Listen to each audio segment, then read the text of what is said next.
इस वारी कल 21 जून ਨੂੰ ਅਸੀਂ 14,963 ਮੈਗਾਵਾਟ ਦੀ ਡਿਮਾਂਡ ਜਿਹੜੀ ਆ ਉਹ PSPCL ਨੇ ਮੀਟ ਕੀਤੀ ਆ ਔਰ ਮੈਨੂੰ ਇਸ ਗੱਲ ਦੀ ਖੁਸ਼ੀ ਵੀ ਆ ਕਿ ਅਸੀਂ ਆਪਣਾ ਹੀ ਜਿਹੜਾ ਰਿਕਾਰਡ ਸੀਗਾ ਪਿਛਲੇ ਸਾਲ 29 ਜੂਨ ਦਾ 14,311 ਮੈਗਾਵਾਟ ਦਾ ਉਹਨੂੰ ਅਸੀਂ ਇੰਪਰੂਵ ਕਰਕੇ 14,963 ਮੈਗਾਵਾਟ ਤੇ ਜਿਹੜਾ ਆ ਉਹ ਲੈ ਕੇ ਗਏ। ਜਿਹੜੀ ਇਸ ਵੇਲੇ ਅਸੀਂ ਐਗਰੀਕਲਚਰ ਨੂੰ ਸੈਕਟਰ ਨੂੰ ਜਿਹੜਾ ਆ ਇਹ ਸਪਲਾਈ ਦੇ ਰਹੇ ਹਾਂ ਝੋਨੇ ਦੇ ਸੀਜ਼ਨ ਦੌਰਾਨ ਅਸੀਂ ਇਹ ਜਿਹੜੀ 8 ਘੰਟੇ ਤੋਂ ਵੱਧ ਬਿਜਲੀ ਜਿਹੜੀ ਸਪਲਾਈ ਦਿੱਤੀ ਆ ਔਰ ਇਹਦੇ ਵਿੱਚ ਅਸੀਂ ਕਿਸੇ ਵੀ ਇੰਡਸਟਰੀ ਨੂੰ ਕਿਸੇ ਵੀ ਡੋਮੈਸਟਿਕ ਖੇਤਰ ਨੂੰ ਕੋਈ ਵੀ ਕੱਟ ਨਹੀਂ ਲਗਾਇਆ। ਸਾਡੇ ਥਰਮਲ ਪਲਾਂਟ ਨੇ ਜਿਹੜੇ 2 ਸਰਕਾਰੀ ਨੇ 3 ਪ੍ਰਾਈਵੇਟ ਨੇ ਉਹਨਾਂ ਦੇ ਵਿੱਚੋਂ ਵੀ ਬਿਜਲੀ ਸਪਲਾਈ ਅਸੀਂ ਪੂਰੀ ਜਿਹੜੀ ਉਹ ਲੈ ਰਹੇ ਹਾਂ ਔਰ ਇਸ ਵਾਰੀ ਖਾਸ ਗੱਲ ਇਹ ਆ ਕਿ ਸਾਡੇ ਕੋਲੇ ਦੀ ਕੋਈ ਕਮੀ ਨਹੀਂ ਹੈ। ਇਸ ਵਾਰੀ ਅਸੀਂ ਆਪਣੀ ਝਾੜਖੰਡ ਦੇ ਵਿੱਚ ਪਛਵਾੜਾ ਕੋਲ ਮਾਈਨ ਜਿਹੜੀ ਸ਼ੁਰੂ ਕੀਤੀ ਉਸ ਤੋਂ ਬਾਅਦ ਕੋਲੇ ਦੀ ਸਥਿਤੀ ਅੱਜ ਸਾਡੇ ਕੋਲ ਇਹ ਆ ਕਿ ਸਾਡੇ ਕੋਲ ਲਗਭਗ 50 ਦਿਨ ਦਾ ਕੋਲਾ ਜਿਹੜਾ ਸਟਾਕ ਦੇ ਵਿੱਚ ਰਿਜ਼ਰਵ ਪਿਆ। ਸਤਿ ਸ਼੍ਰੀ ਅਕਾਲ ਜੀ, ਦੈਨਿਕ ਸਵੇਰਾ ਟੀਵੀ ਦੇਖ ਰਹੇ ਹੋ ਤੁਸੀਂ। ਮੈਂ ਹਾਂ ਵਿਨਿਤ ਕਪੂਰ। ਪੰਜਾਬ ਦੀ ਗੱਲ ਕਰੀਏ ਤਾਂ ਇਸ ਵੇਲੇ ਗਰਮੀ ਜਿਹੜੀ ਹੈ ਪੀਕ ਤੇ ਔਰ ਇਸ ਗਰਮੀ ਦੇ ਸੀਜ਼ਨ ਦੇ ਵਿੱਚ ਜਿਸ ਢੰਗ ਦੇ ਨਾਲ ਝੋਨੇ ਦੀ ਜਿਹੜੀ ਬਿਜਾਈ ਹੈ ਉਹ ਵੀ ਸ਼ੁਰੂ ਹੋ ਚੁੱਕੀ ਹੈ ਤੇ ਬਿਜਲੀ ਦੀ ਖਪਤ ਜਿਹੜੀ ਹੈ ਲਗਾਤਾਰ ਵੱਧਦੀ ਹੋਈ ਨਜ਼ਰ ਆ ਰਹੀ ਹੈ। ਲੋਡ ਵੱਧਦੇ ਹੋਏ ਨਜ਼ਰ ਆ ਰਹੇ ਨੇ, ਲੇਕਿਨ ਪੰਜਾਬ ਸਰਕਾਰ ਦੀ ਤਰਫੋਂ ਪਿਛਲੇ ਕਾਫੀ ਸਮਾਂ ਤੋਂ ਜਿਹੜੇ ਉਪਰਾਲੇ ਕੀਤੇ ਗਏ ਸੀ ਉਹ ਉਪਰਾਲੇ ਹੁਣ ਰੰਗ ਲਿਆਂਦੇ ਹੋਏ ਨਜ਼ਰ ਆ ਰਹੇ ਨੇ, ਕਿਉਂਕਿ ਬਿਜਲੀ ਦੀ ਜਿਸ ਢੰਗ ਦੇ ਨਾਲ ਖਪਤ ਵੱਧ ਰਹੀ ਹੈ ਉਸੇ ਢੰਗ ਦੇ ਨਾਲ ਸਿੱਧੇ ਤੌਰ ਤੇ ਸਪਲਾਈ ਜਿਹੜੀ ਹੈ ਉਹ ਪ੍ਰੋਪਰ ਢੰਗ ਦੇ ਨਾਲ ਲੋਕਾਂ ਨੂੰ ਉਪਲਬਧ ਕਰਾਈ ਜਾ ਰਹੀ ਹੈ। ਬਿਜਲੀ ਮੰਤਰੀ ਸਾਡੇ ਨਾਲ ਨੇ, ਗੱਲਬਾਤ ਕਰਦੇ ਹਾਂ। ਸਰ, ਕਿਸ ਤਰ੍ਹਾਂ ਦੇਖਦੇ ਹੋ, ਕਿਉਂਕਿ ਇਸ ਵਾਰ ਗਰਮੀ ਕਿਹਾ ਜਾ ਰਿਹਾ ਹੈ ਪਹਿਲੇ ਸੀਜ਼ਨਾਂ ਤੋਂ ਕਾਫੀ ਜ਼ਿਆਦਾ ਹੈ ਔਰ ਇਹੋ ਜਿਹੇ ਸਮਾਂ ਦੇ ਵਿੱਚ ਬਿਜਲੀ ਦੀ ਖਪਤ ਵੀ ਵੱਧਦੀ ਹੈ, ਲੋਡ ਵੀ ਵੱਧਦੇ ਨੇ, ਡਿਮਾਂਡ ਵੀ ਵੱਧਦੀ ਹੈ। ਕਿਸ ਢੰਗ ਦੇ ਨਾਲ ਸਾਰੀਆਂ ਡਿਮਾਂਡਾਂ ਜਿਹੜੀਆਂ ਤੁਸੀਂ ਪੂਰੀ ਕਰਦੇ ਨਜ਼ਰ ਆ ਰਹੇ? ਸਭ ਤੋਂ ਪਹਿਲਾਂ ਤੇ ਧੰਨਵਾਦ ਤੁਹਾਡਾ। ਤੁਸੀਂ ਗੱਲ ਕੀਤੀ ਬਿਜਲੀ ਸਪਲਾਈ ਦੀ, ਇਹਦੇ ਵਿੱਚ ਕੋਈ ਸ਼ੱਕ ਨਹੀਂ ਹੈ ਕਿ ਬਿਜਲੀ ਦੀ ਡਿਮਾਂਡ ਜਿਹੜੀ ਆ ਉਹ ਵੱਧ ਰਹੀ ਆ। ਹਰ ਸਾਲ ਹੀ ਲਗਭਗ ਵੱਧਦੀ ਆ। ਪਿਛਲੇ ਸਾਲ ਜੇ ਆਪਾਂ ਗੱਲ ਕਰੀਏ ਤੇ 29 ਜੂਨ 2022 ਨੂੰ ਸਾਡੇ ਕੋਲੇ 14,311 ਮੈਗਾਵਾਟ ਦੀ ਅਸੀਂ ਮੈਕਸੀਮਮ ਸਪਲਾਈ ਜਿਹੜੀ ਆ ਡਿਮਾਂਡ ਜਿਹੜੀ ਆ ਉਹ ਮੀਟ ਕੀਤੀ ਸੀਗੀ। ਇਸ ਵਾਰੀ ਕੱਲ 21 ਜੂਨ ਨੂੰ ਅਸੀਂ 14,963 ਮੈਗਾਵਾਟ ਦੀ ਡਿਮਾਂਡ ਜਿਹੜੀ ਆ ਉਹ PSPCL ਨੇ ਮੀਟ ਕੀਤੀ ਆ ਔਰ ਮੈਨੂੰ ਇਸ ਗੱਲ ਦੀ ਖੁਸ਼ੀ ਵੀ ਆ ਕਿ ਅਸੀਂ ਆਪਣਾ ਹੀ ਜਿਹੜਾ ਰਿਕਾਰਡ ਸੀਗਾ ਪਿਛਲੇ ਸਾਲ 29 ਜੂਨ ਦਾ 14,311 ਮੈਗਾਵਾਟ ਦਾ ਉਹਨੂੰ ਅਸੀਂ ਇੰਪਰੂਵ ਕਰਕੇ 14,963 ਮੈਗਾਵਾਟ ਤੇ ਜਿਹੜਾ ਆ ਉਹ ਲੈ ਕੇ ਗਏ ਜੀ। ਮੁਮਕਿਨ ਕਿੱਦਾਂ ਹੋਇਆ? ਕਿਉਂਕਿ ਪਿਛਲੀ ਸਰਕਾਰਾਂ ਦੇ ਵੇਲੇ ਜ਼ਰੂਰ ਵੇਖਿਆ ਜਾਂਦਾ ਸੀ ਕਿ ਕੋਇਲੇ ਦੀ ਘਾਟ ਹੋ ਗਈ, ਆਹ ਥਰਮਲ ਪਲਾਂਟ ਜਿਹੜੇ ਨੇ ਬੰਦ ਹੋ ਗਏ, ਆਹ ਥਰਮਲ ਪਲਾਂਟ ਬੰਦ ਹੋ ਗਏ, ਲੋਕ ਬੜੇ ਜ਼ਿਆਦਾ ਪ੍ਰਭਾਵਿਤ ਹੁੰਦੇ ਸੀ ਕਿਉਂਕਿ ਜਦੋਂ ਕਿਸਾਨਾਂ ਨੂੰ ਖੇਤਾਂ ਦੇ ਵਿੱਚ ਬਿਜਲੀ ਸਪਲਾਈ ਹੁੰਦੀ ਸੀ ਤੇ ਫਿਰ ਘਰੇਲੂ ਉਪਭੋਗਤਾਵਾਂ ਨੂੰ ਕੱਟਾਂ ਦਾ ਸਾਹਮਣਾ ਕਰਨਾ ਪੈਂਦਾ ਸੀ। ਇੰਡਸਟਰੀਲਿਸਟਾਂ ਦੇ ਉੱਪਰ ਕੈਪ ਲਾ ਦਿੱਤੀ ਜਾਂਦੀ ਸੀ ਕਿ ਤੁਸੀਂ ਇੰਨੇ ਘੰਟੇ ਇੰਡਸਟਰੀ ਜਿਹੜੀ ਆ ਉਹ ਰਨ ਕਰੋਗੇ। ਕਿਆ ਓਵਰਆਲ ਸਾਰੇ ਤਬਕਿਆਂ ਨੂੰ ਬਿਜਲੀ ਪ੍ਰੋਪਰ ਢੰਗ ਦੇ ਨਾਲ ਸਪਲਾਈ ਕਰਾਈ ਜਾ ਰਹੀ ਹੈ?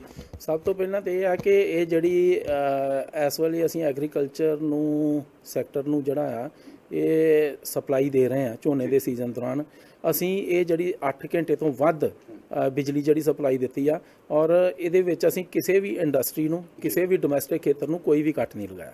ਉਹ ਕੱਟ ਲਗਾਉਣ ਤੋਂ ਬਗੈਰ ਹੀ ਅਸੀਂ ਪੂਰਾ ਕੀਤਾ। ਸਾਡੇ ਕੋਲੇ ਸਾਡੇ ਥਰਮਲ ਪਲਾਂਟ ਨੇ ਜਿਹੜੇ 2 ਸਰਕਾਰੀ ਨੇ 3 ਪ੍ਰਾਈਵੇਟ ਨੇ ਉਹਨਾਂ ਦੇ ਵਿੱਚੋਂ ਵੀ ਬਿਜਲੀ ਸਪਲਾਈ ਅਸੀਂ ਪੂਰੀ ਜਿਹੜੀ ਉਹ ਲੈ ਰਹੇ ਹਾਂ ਔਰ ਇਸ ਵਾਰੀ ਖਾਸ ਗੱਲ ਇਹ ਆ ਕਿ ਸਾਡੇ ਕੋਲੇ ਦੀ ਕੋਈ ਕਮੀ ਨਹੀਂ ਹੈ। ਪਿਛਲੇ ਸਾਲ ਅਸੀਂ ਜਦੋਂ ਸਰਕਾਰ ਦਾ ਕਾਰਜਭਾਰ ਸੰਭਾਲਿਆ ਸੀਗਾ ਉਸ ਵੇਲੇ ਸਾਨੂੰ ਕੋਲੇ ਦੀ ਬੜੀ ਦਿੱਕਤ ਸੀਗੀ ਔਰ ਰੋਜ਼ਮਰਾ ਦੀ ਜ਼ਿੰਦਗੀ ਦੇ ਵਿੱਚ ਪੁਰਾਣੇ ਸਮੇਂ ਤੋਂ ਹੀ ਇਹ ਖਬਰਾਂ ਮਿਲਦੀਆਂ ਸੀਗੀਆਂ 2 ਦਿਨ ਦਾ ਕੋਲਾ ਰਹਿ ਗਿਆ, 1 ਦਿਨ ਦਾ ਰਹਿ ਗਿਆ।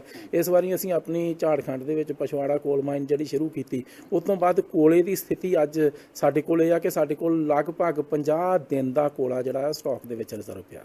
ਸੋ ਸਾਨੂੰ ਕੋਈ ਵੀ ਕੋਲੇ ਦੀ ਜਿਹੜੀ ਕਮੀ ਨਹੀਂ ਹੈ। ਇਸ ਤੋਂ ਇਲਾਵਾ ਅਸੀਂ ਪਿਛਲੇ 1 ਸਾਲ ਦੇ ਵਿੱਚ ਅਸੀਂ ਕਾਫੀ PSPCL ਦੇ ਵਿੱਚ ਬਿਜਲੀ ਸਪਲਾਈ ਨਿਰਵਿਘਨ ਦੇਣ ਵਾਸਤੇ ਅਸੀਂ ਕਾਫੀ ਉਪਰਾਲੇ ਕੀਤੇ ਨੇ, ਜਿਹਦੇ ਵਿੱਚ ਸਾਡੇ ਕੋਲ ਲਗਭਗ ਇਸ ਵੇਲੇ 13,811 KV ਫੀਡਰ ਨੇ ਪੰਜਾਬ ਦੇ ਵਿੱਚ, ਜਿਨ੍ਹਾਂ ਰਾਹੀਂ ਅਸੀਂ ਜਿਹਦੇ ਵਿੱਚੋਂ 6657 ਜਿਹੜੇ ਨੇ ਉਹ ਐਗਰੀਕਲਚਰ ਫੀਲਡ ਦੇ ਨੇ। ਉਹ 14 ਲੱਖ ਦੇ ਕਰੀਬ ਜਿਹੜੇ ਸਾਡੇ ਖਪਤਕਾਰ ਨੇ ਟਿਊਬਵੈਲ ਐਗਰੀਕਲਚਰ ਸੈਕਟਰ ਦੇ ਉਹਨਾਂ ਨੂੰ ਨਿਰਵਿਘਨ ਸਪਲਾਈ ਜਿਹੜੀ ਆ ਕਰ ਰਹੇ ਨੇ। ਅਸੀਂ 66 KV ਦੇ 11 ਨਵੇਂ ਸਬ ਸਟੇਸ਼ਨ ਪਿਛਲੇ 1 ਸਾਲ ਦੇ ਵਿੱਚ ਸਥਾਪਿਤ ਕੀਤੇ ਨੇ ਪੰਜਾਬ ਦੇ ਵਿੱਚ। ਇਸ ਤੋਂ ਇਲਾਵਾ ਹਾਈਟੈਕ ਸਾਈਕਲ ਵੈਲੀ ਧਨਾਂਸੂ ਲੁਧਿਆਣਾ 'ਚ 220 kV ਤੇ 66 kV ਦੇ ਸਬ ਸਟੇਸ਼ਨ ਵੀ ਜਿਹੜੇ ਚਾਲੂ ਕੀਤੇ ਨੇ। ਇੱਕ 400 kV ਦਾ ਸਬ ਸਟੇਸ਼ਨ ਅਸੀਂ ਜਲਦ ਹੀ ਜਿਹੜਾ ਆ ਉਹ ਵੀ ਸ਼ੁਰੂ ਕਰਨ ਜਾ ਰਹੇ ਹਾਂ।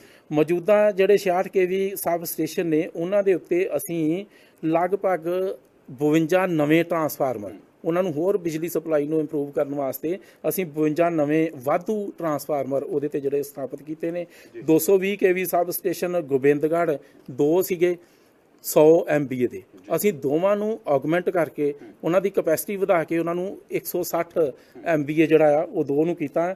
ਔਰ 1 ਮਹੀਨੇ ਦੇ ਵਿੱਚ ਅਸੀਂ ਜਿਹੜਾ ਢੰਡਾਰੀ ਤੇ ਸਾਹਨੇਵਾਲ ਸਬ ਸਟੇਸ਼ਨ ਆ ਉਹਨੂੰ ਵੀ 100 MVA ਤੋਂ ਵਧਾ ਕੇ 160 MVA ਜਿਹੜਾ ਆ ਉਹ ਕਰਨ ਜਾ ਰਹੇ ਆ।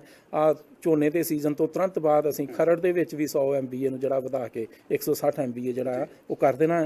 66 kV ਦੀਆਂ ਟਰਾਂਸਮਿਸ਼ਨ ਲਾਈਨਾਂ 378 ਕਿਲੋਮੀਟਰ ਅਸੀਂ ਨਵੀਆਂ 1 ਸਾਲ ਦੇ ਵਿੱਚ ਜਿਹੜੀਆਂ ਨੇ ਖਿੱਚੀਆਂ ਨੇ। ਕਪੈਸਿਟਰ ਨਵੇਂ ਜਿਹੜੇ ਲਾਏ ਨੇ ਲਗਭਗ 3700 ਕਪੈਸਿਟਰ ਅਸੀਂ ਨਵੇਂ ਲਾਏ ਨੇ, ਜਿਹਦੇ ਨਾਲ ਜਿਹੜੀ ਵੋਲਟੇਜ ਫਲਕਚੁਏਟ ਹੁੰਦੀ ਸੀਗੀ ਉਹਦੇ ਵਿੱਚ ਕਾਫੀ ਇੰਪਰੂਵਮੈਂਟ ਆਊਗੀ।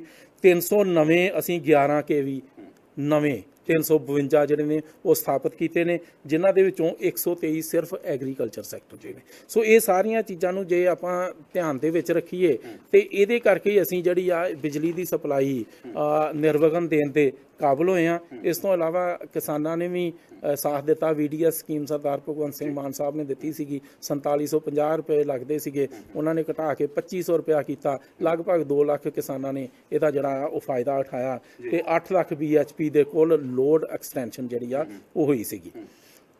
ਸੋ ਇਹ ਜੇ ਆਪਾਂ 1 ਸਾਲ ਦੇ ਕੰਮਾਂ ਨੂੰ ਦੇਖੀਏ PSPCL ਤੇ PSTCL ਦੇ, ਇਹਦੇ ਨਾਲ ਹੀ ਅਸੀਂ ਇਹ ਗੱਲ ਸੰਭਵ ਕਰ ਪਾਏ ਆ ਕਿ ਅੱਜ ਅਸੀਂ 14,963 ਮੈਗਾਵਾਟ ਦੀ ਸਪਲਾਈ ਜਿਹੜੀ ਆ ਉਹ ਨਿਰੰਤਰ ਦੇਣ ਦੇ ਕਾਬਲ ਹੋਏ ਆ। ਜੀ ਮਤਲਬ ਜੀ ਆ ਤੇ ਹੋ ਗਿਆ ਵਿਭਾਗ ਦੀ ਕਾਰਜ ਪ੍ਰਣਾਲੀ ਨੂੰ ਸੁਧਾਰਨ ਦਾ ਉਪਰਾਲਾ।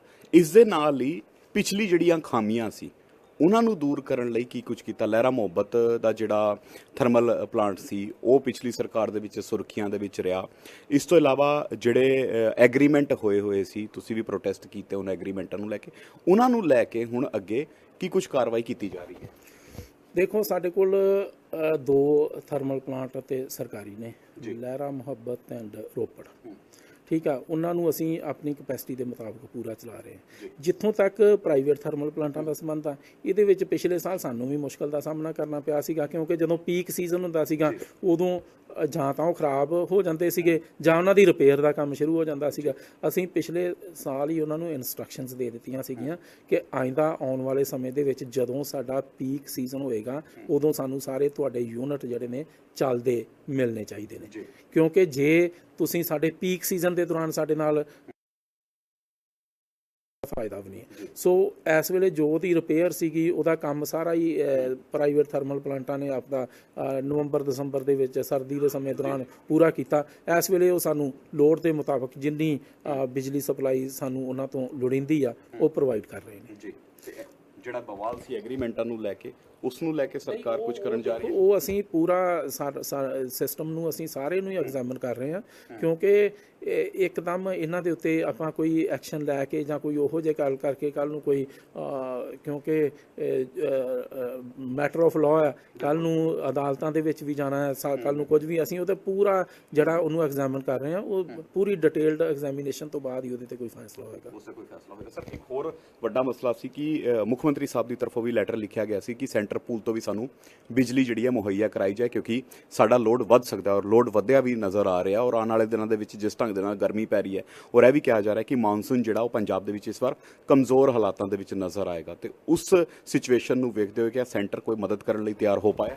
ਦੇਖੋ, ਅਸੀਂ ਸਾਡੇ ਮਾਨਯੋਗ ਮੁੱਖ ਮੰਤਰੀ ਸਰਦਾਰ ਭਗਵੰਤ ਮਾਨ ਜੀ ਗਏ ਸੀਗੇ, ਉਹਨਾਂ ਨੇ 1000 ਮੈਗਾਵਾਟ ਦੀ ਸਾਨੂੰ ਸਾਡੇ ਨਾਲ ਕਿਹਾ ਸੀਗਾ ਕਿ ਦੇਵਾਂਗੇ ਬਿਜਲੀ, ਪਰ ਉਹ ਨਹੀਂ ਦਿੱਤੀ। ਸੋ ਅਸੀਂ ਉਹਦੇ ਵਾਸਤੇ ਆਲਟਰਨੇਟ ਪ੍ਰਬੰਧ ਕਰ ਲਏ ਨੇ। ਅਸੀਂ ਮਤਲਬ ਉਹਨੂੰ ਕਿਸੇ ਨਾ ਕਿਸੇ ਤਰ੍ਹਾਂ ਨਾਲ ਜਿਹੜਾ ਆਪਾਂ ਪੂਰਾ ਕਰ ਰਹੇ ਹਾਂ। ਸਾਨੂੰ ਵੈਸੇ ਆਸ ਸੀਗੀ ਕਿ ਉੱਥੋਂ ਸਾਨੂੰ ਉਹ ਬਿਜਲੀ ਸਪਲਾਈ ਮਿਲ ਜੇਗੀ, ਪਰ ਨਹੀਂ ਮਿਲੀ। ਆਸ ਆ ਕਿ ਆਉਣ ਵਾਲੇ ਸਮੇਂ ਦੇ ਵਿੱਚ ਸ਼ਾਇਦ ਦੇ ਵੀ ਦੇਣ, ਪਰ ਅਸੀਂ ਆਪਣੀ ਜੋ ਲੋਕਾਂ ਨਾਲ ਵਾਅਦੇ ਆ ਨਿਰਵਿਘਨ ਬਿਜਲੀ ਸਪਲਾਈ ਦੇ, ਉਹ ਅਸੀਂ ਆਪਣੇ ਪੂਰੇ ਕਰ ਰਹੇ ਹਾਂ। ਸਾਡੇ ਕੋਲ 15,000 ਤੋਂ ਵੱਧ ਮੈਗਾਵਾਟ ਬਿਜਲੀ ਦੇਣ ਵਾਸਤੇ, ਡਿਮਾਂਡ ਪੂਰੀ ਕਰਨ ਵਾਸਤੇ ਸਾਡੇ ਪ੍ਰਬੰਧ ਮੁਕੰਮਲ ਨੇ। ਸਾਡੇ ਪ੍ਰਬੰਧ ਕੁਝ ਕਹਿਣਾ ਚਾਹੋਗੇ ਉਪਭੋਗਤਾਵਾਂ ਨੂੰ, ਕਿਉਂਕਿ ਇਸ ਵੇਲੇ ਉਪਭੋਗਤਾ ਜਿਹੜੇ ਨੇ PSPL ਤੇ ਤੁਹਾਡੇ ਮਹਿਕਮੇ ਤੇ ਖਾਸੀ ਉਮੀਦ ਲਾ ਕੇ ਬੈਠੇ ਨੇ?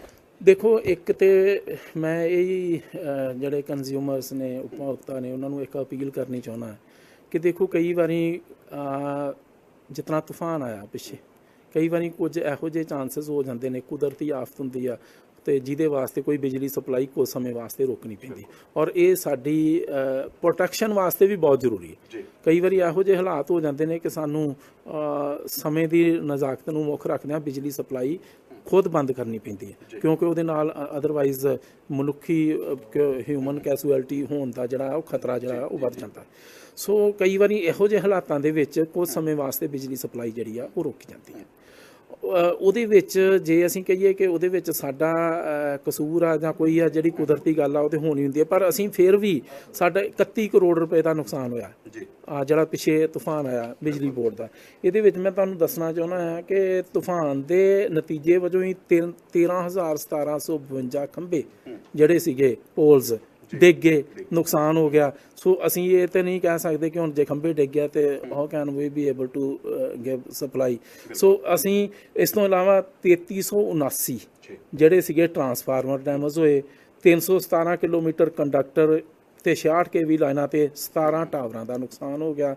ਕੁੱਲ ਮਾਲੀ ਨੁਕਸਾਨ ਲਗਭਗ 31 ਕਰੋੜ ਹੈ। ਸੋ ਇਹੋ ਜਿਹੇ ਹਾਲਾਤਾਂ ਨੂੰ ਮੁੱਖ ਰੱਖਦਿਆਂ ਕਈ ਵਾਰੀ ਕੁਝ ਸਮਾਂ ਆਪਾਂ ਆਪਣੀ ਪ੍ਰੋਟੈਕਸ਼ਨ ਵਾਸਤੇ ਬਿਜਲੀ ਸਪਲਾਈ ਜਿਹੜੀ ਆ ਉਹ ਰੋਕਦੇ ਹਾਂ। ਇਸ ਕਰਕੇ ਉਹ ਸਮੇਂ ਦੇ ਵਿੱਚ ਕੋਆਪਰੇਟ ਕਰਨਾ ਚਾਹੀਦਾ। ਸਾਡੇ ਕੋਲ ਖਾਸਾ ਦੇ ਵਿੱਚ ਸਾਡੇ 200 ਜਿਹੜੇ 20 kV ਖਾਸਾ ਲਾਈਨ ਦੇ 2 ਟਾਵਰ ਡਿੱਗ ਗਏ। ਹੁਣ ਅਸੀਂ ਕਿ ਅਜੇ ਬਹੁਤ ਸੰਭਵ ਸਮੇਂ ਦੇ ਵਿੱਚ, ਬੜੇ ਥੋੜੇ ਸਮੇਂ ਦੇ ਵਿੱਚ ਅਸੀਂ ਬਿਜਲੀ ਨੂੰ ਬਾਕੀ ਆਲਟਰਨੇਟ ਜਗ੍ਹਾ ਤੋਂ ਉਹਨੂੰ ਸਪਲਾਈ ਪੂਰੀ ਕਰ ਦਿੱਤੀ। ERS ਐਮਰਜੈਂਸੀ ਰੈਸਟੋਰੇਸ਼ਨ ਸਿਸਟਮ ਅਸੀਂ ਉੱਥੇ ਪ੍ਰੋਵਾਈਡ ਕਰ ਰਹੇ ਹਾਂ। ਸੋ ਇਹੋ ਜਿਹੀਆਂ ਜਿਹੜੀਆਂ ਚੀਜ਼ਾਂ ERS ਲਗਾਉਣ ਵਾਸਤੇ ਵੀ ਤੇ ਤੁਹਾਨੂੰ ਸਮਾਂ ਲੱਗਦਾ, ਸੋ ਅਸੀਂ ਉਹਨੂੰ ਐਸਟੈਬਲਿਸ਼ ਕਰ ਰਹੇ ਹਾਂ। ਮੈਂ ਪੂਰਾ ਉਹਦੇ ਤੇ ਧਿਆਨ ਰੱਖਿਆ ਹੋਇਆ। ਮੈਨੂੰ ਪੂਰੀ ਆਸ ਆ ਕਿ ਅਸੀਂ ਕੱਲ ਤੱਕ ਉਹਨੂੰ ਵੀ ਸਪਲਾਈ ਜਿਹੜੀ ਆ ਬਹਾਲ ਕਰ ਦਾਂਗੇ। ਸੋ ਕਈ ਵਾਰੀਆਂ ਇਹੋ ਜਿਹੀਆਂ ਚੀਜ਼ਾਂ ਜਿਹੜੀਆਂ ਨੇ ਉਹਨਾਂ ਨੂੰ ਕੁਝ ਸਮੇਂ ਵਾਸਤੇ ਜਦੋਂ ਇਹੋ ਜਿਹੇ ਤੂਫਾਨ ਆਉਂਦੇ ਨੇ ਉਹਨਾਂ ਨੂੰ ਟੋਲਰੇਟ ਕਰਨਾ ਚਾਹੀਦਾ। ਇਸ ਤੋਂ ਇਲਾਵਾ ਦੂਸਰੀ ਗੱਲ ਜਿਹੜੀ ਆ ਉਹ ਇਹ ਆ ਕਿ ਜਿੱਥੋਂ ਤੱਕ ਬਿਜਲੀ ਥੈਫਟ ਦਾ ਸਬੰਧ ਆ, ਉੱਥੇ ਮੈਂ ਜ਼ਰੂਰ ਖਪਤਕਾਰਾਂ ਨੂੰ ਇੱਕ ਅਪੀਲ ਕਰੂੰਗਾ ਕਿ ਹੁਣ ਤਾਂ ਪੰਜਾਬ ਸਰਕਾਰ ਨੇ 600 ਯੂਨਿਟ 2 ਮਹੀਨਿਆਂ ਦਾ ਫ੍ਰੀ ਵੀ ਦੇ ਦਿੱਤਾ। ਸੋ ਜੇ ਅਸੀਂ ਮਤਲਬ ਫਿਰ ਵੀ ਅਜੇ ਸੰਤੁਸ਼ਟ ਨਾ ਹੋਈਏ, ਬਿਜਲੀ ਚੋਰੀ ਕਰੀਏ, ਤੇ ਇਹਦੇ ਨਾਲ ਆਦਤਾਂ ਤੇ ਵਿਗੜਦੀਆਂ ਹੀ ਨੇ, ਪਲੱਸ ਨੁਕਸਾਨ ਵੀ ਬਹੁਤ ਹੁੰਦੇ ਨੇ। ਸੋ ਮੈਂ ਇਹੀ ਅਪੀਲ ਕਰੂੰਗਾ ਕਿ ਅਸੀਂ ਬਿਜਲੀ ਚੋਰੀ ਜਿਹੜੀ ਆ ਇਹਨੂੰ ਵੀ, ਜਿਸ ਤਰ੍ਹਾਂ ਅਸੀਂ ਕਰਪਸ਼ਨ ਤੇ ਜ਼ੀਰੋ ਟੋਲਰੈਂਸ ਦੀ ਨੀਤੀ ਦੇ ਰਹੇ ਹਾਂ, ਬਿਜਲੀ ਚੋਰੀ ਵੀ ਜ਼ੀਰੋ ਟੋਲਰੈਂਸ ਤੇ ਲਿਆਂਦੀ ਜਾਵੇ। ਕਈ ਸਾਡੇ ਕਾਫੀ ਇਲਾਕੇ ਨੇ ਜਿੱਥੇ ਬਿਜਲੀ ਚੋਰੀ ਕਾਫੀ ਜ਼ਿਆਦੀ ਆ। ਸੋ ਮੇਰੀ ਬੇਨਤੀ ਨੇ ਇਸ ਤਰ੍ਹਾਂ ਦੀ ਕਿ ਬਿਜਲੀ ਦੀ ਚੋਰੀ ਹੋ ਰਹੀ ਹੈ, ਕੰਪਲੇਂਟਸ ਆਉਂਦੀਆਂ ਨੇ। ਸਾਡੇ ਇਨਫੋਰਸਮੈਂਟ ਵਿੰਗ ਵੀ ਨੇ, ਉਹ ਜਾ ਕੇ ਕਈ ਥਾਵਾਂ ਤੇ ਛਾਪੇਮਾਰੀ ਵੀ ਕਰਦੇ ਨੇ, ਕਈ ਥਾਵਾਂ ਤੇ ਜੁਰਮਾਨੇ ਵੀ ਫਿਰ ਪੈਂਦੇ ਨੇ। ਸੋ ਅਸੀਂ ਉਹਨੂੰ ਥੋੜਾ ਸਟ੍ਰਿਕਟਲੀ ਹੈਂਡਲ ਕਰਾਂਗੇ। ਫਿਲਹਾਲ ਤਾਂ ਸਾਡੀ ਅਪੀਲ ਆ ਕਿ ਉਹ ਬਿਜਲੀ ਚੋਰੀ ਤੋਂ ਜਿਹੜਾ ਆ ਉਹਨੂੰ ਨਾ ਕੀਤਾ ਜਾਵੇ, ਤਾਂ ਕਿ ਅਸੀਂ ਵੀ ਨਿਰੰਤਰ ਵਧੀਆ ਸਪਲਾਈ, ਨਿਰਵਿਘਨ ਸਪਲਾਈ ਜਿਹੜੀ ਆ ਉਹ ਜਾਰੀ ਰੱਖ ਸਕੀਏ। ਬਿਲਕੁਲ। ਮੰਤਰੀ ਜੀ, ਇੱਕ ਆਖਰੀ ਸਵਾਲ, ਹਿਮਾਚਲ ਦੇ ਨਾਲ ਜੋਗਿੰਦਰਨਗਰ ਜਿਹੜਾ ਪਾਵਰ ਪਲਾਂਟ ਹੈ ਉਸ ਨੂੰ ਲੈ ਕੇ ਵੀ ਵਿਵਾਦ ਵੇਖਣ ਨੂੰ ਮਿਲਿਆ, ਕਿਉਂਕਿ ਇਹ ਕਿਹਾ ਜਾ ਰਿਹਾ ਕਿ ਹਿਮਾਚਲ ਜਿਹੜਾ ਅੱਗੇ ਕੰਟਰੈਕਟ ਹੈ ਜਿਹੜਾ 99 ਸਾਲ ਲਈ ਹੋਇਆ ਸੀ ਉਸ ਨੂੰ ਅੱਗੇ ਵਧਾਉਣ ਦੇ ਮੂਡ ਦੇ ਵਿੱਚ ਨਜ਼ਰ ਨਹੀਂ ਆ ਰਿਹਾ। ਪੰਜਾਬ ਦਾ ਹੱਕ ਜਿਹੜਾ ਉੱਥੇ ਮਾਰਿਆ ਜਾ ਸਕਦਾ, ਤੇ ਉਸ ਨੂੰ ਲੈ ਕੇ ਕੀ ਤਿਆਰੀ ਹੈ ਤੁਹਾਡੀ? ਗੱਲਬਾਤ ਹੋਈ ਹੈ ਅੱਗੇ ਜਾਂ ਸੈਂਟਰ ਨਾਲ ਕੋਈ? ਦੇਖੋ, ਗੱਲਬਾਤ ਤਾਂ ਜ਼ਰੂਰ ਹੋ ਰਹੀ ਆ। ਦੇਖੋ, ਪਹਿਲੀ ਗੱਲ ਤਾਂ ਇਹ ਆ ਕਿ ਉਹਦੇ ਵਿੱਚ ਕੋਈ ਜ਼ਿਆਦਾ ਕੋਈ ਝੰਜਟ ਵਾਲੀ ਗੱਲ ਨਹੀਂ ਹੈਗੀ, ਕੋਈ ਰੌਲਾ ਹੈ ਨਹੀਂ, ਕਿਉਂਕਿ 1966 ਦਾ ਰੀਆਰਗੇਨਾਈਜੇਸ਼ਨ ਐਕਟ ਜਿਹੜਾ ਸੀਗਾ ਉਹਦੇ ਵਿੱਚ ਸ਼ਾਨਨ ਪਾਵਰ ਹਾਊਸ ਜਿਹੜਾ 110 ਮੈਗਾਵਾਟ ਦਾ ਉਹ ਆਲਰੇਡੀ ਪੰਜਾਬ ਨੂੰ ਸੈਂਟਰਲ ਗਵਰਨਮੈਂਟ ਨੇ ਦੇ ਦਿੱਤਾ। ਉਹਦੇ ਵਿੱਚ ਤੇ ਕੋਈ ਹੈ ਹੀ ਨਹੀਂ ਆ। ਉਦੋਂ ਇਹ ਉਸ ਵੇਲੇ ਵੀ 1968-69 ਦੇ ਵਿੱਚ ਵੀ ਮਸਲਾ ਉੱਠਿਆ ਸੀਗਾ। ਉਦੋਂ ਵੀ ਉਹਨਾਂ ਨੇ ਸੈਂਟਰਲ ਗਵਰਨਮੈਂਟ ਕੋਲ ਇੱਕ ਅਪੀਲ ਪਾਈ ਸੀਗੀ, ਜਿਹਨੂੰ 1972 ਦੇ ਵਿੱਚ ਫਿਰ ਕਲੀਅਰ ਕਰ ਦਿੱਤਾ ਸੀਗਾ ਸੈਂਟਰਲ ਗਵਰਨਮੈਂਟ ਨੇ ਕਿ ਇਹ ਪਾਵਰ ਪ੍ਰੋਜੈਕਟ ਜਿਹੜਾ ਆ ਇਹ ਪੰਜਾਬ ਦਾ ਆ। ਓਰੀਜਨਲੀ 48 ਮੈਗਾਵਾਟ ਦਾ ਸੀਗਾ, ਅਸੀਂ ਉਹਦੇ ਤੇ ਆਪਣਾ ਪੈਸਾ ਖਰਚ ਕਰਕੇ ਉਹਨੂੰ 110 ਮੈਗਾਵਾਟ ਤੱਕ ਲੈ ਕੇ ਗਏ ਆ। ਸਾਰੇ ਅਸੀਂ ਉਹਦੇ ਤੇ ਸਾਰਾ ਖਰਚ ਕਰਦੇ ਆਏ ਆ। ਸੋ ਉਹ ਪਾਵਰ ਪ੍ਰੋਜੈਕਟ ਜਿਹੜਾ ਆ ਉਹ ਪੰਜਾਬ ਦਾ ਆ ਤੇ ਪੰਜਾਬ ਕੋਲ ਹੀ ਰਹੇਗਾ।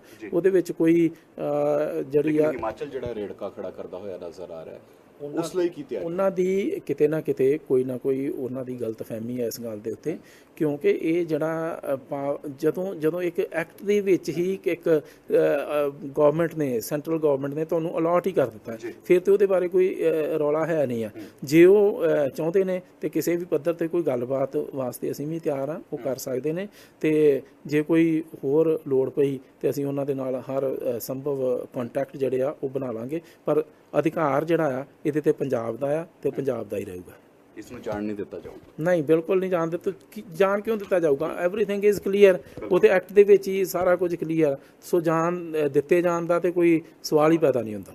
ਬਿਲਕੁਲ, ਦੇਖੋ ਵੱਡੇ ਮਸਲੇ ਨੇ, ਲੇਕਿਨ ਅਹਿਮ ਮਸਲਾ ਇਸ ਵੇਲੇ ਪੀਕ ਆਵਰ ਦੇ ਵਿੱਚ ਸਪਲਾਈ ਦਾ ਹੈ, ਔਰ ਉਸ ਸਪਲਾਈ ਨੂੰ ਬਖੂਬੀ ਢੰਗ ਦੇ ਨਾਲ ਉਪਭੋਗਤਾ ਜਿਹੜੇ ਉਹਨਾਂ ਨੂੰ ਮੁਹੱਈਆ ਕਰਾਇਆ ਜਾ ਰਿਹਾ ਤਾਂ ਕਿ ਉਪਭੋਗਤਾਵਾਂ ਨੂੰ ਕਿਸੇ ਤਰ੍ਹਾਂ ਦੀ ਦਿੱਕਤ ਦਾ ਸਾਹਮਣਾ ਨਾ ਕਰਨਾ ਪਏ। ਕੈਮਰਾ ਪਰਸਨ ਆਨੰਦ ਦੇ ਨਾਲ ਵਿਨੀਤ ਕਪੂਰ, ਦੈਨਿਕ ਸਵੇਰਾ ਟੀਵੀ, ਚੰਡੀਗੜ੍ਹ।